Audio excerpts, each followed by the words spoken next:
8 signs your personality was shaped by childhood neglect. You're not difficult to love. You were just taught that love requires a performance. And somewhere along the way, you started believing the costume was your actual skin. Here's what childhood neglect actually looks like when it grows up.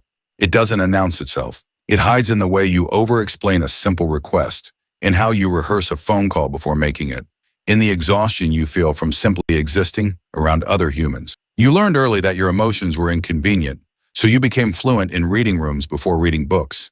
You developed radar for tension that most adults never even notice. And you called it intuition when really it was survival software running in the background, constantly scanning for threats that stopped existing years ago. Here's where it gets interesting.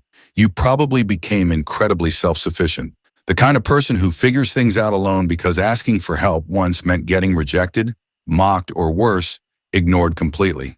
Now, independence isn't a preference. It's a fortress you built brick by brick without realizing you locked yourself inside. Before we go deeper, let me ask you something honest.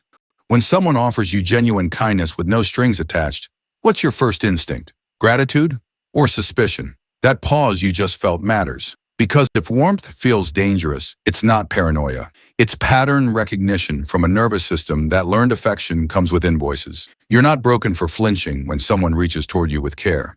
You're just running old code in a new environment. And then there's the identity question. The way you shapeshift between friend groups. Professional version here, silly version there, quiet version at home. You've worn so many adaptations that the original feels like a stranger.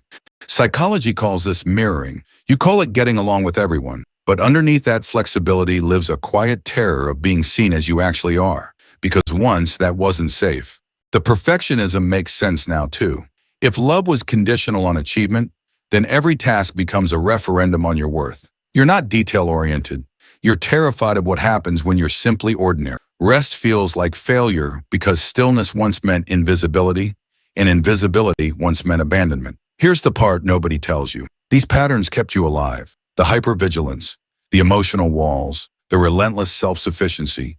They were brilliant solutions created by a child who had no other option. The problem is, you're still running emergency protocols in peacetime. You don't need to be fixed. You need to be understood, mostly by yourself. The goal isn't to erase who you became. It's to recognize that the person you built to survive can finally exhale. You're allowed to take up space without apologizing. You're allowed to need things without earning them first. You're allowed to exist without justifying it. That might feel uncomfortable. Growth usually does. If any of this landed somewhere real, you're definitely not alone in it. Subscribe if you want more of this. We'll be here unpacking quietly.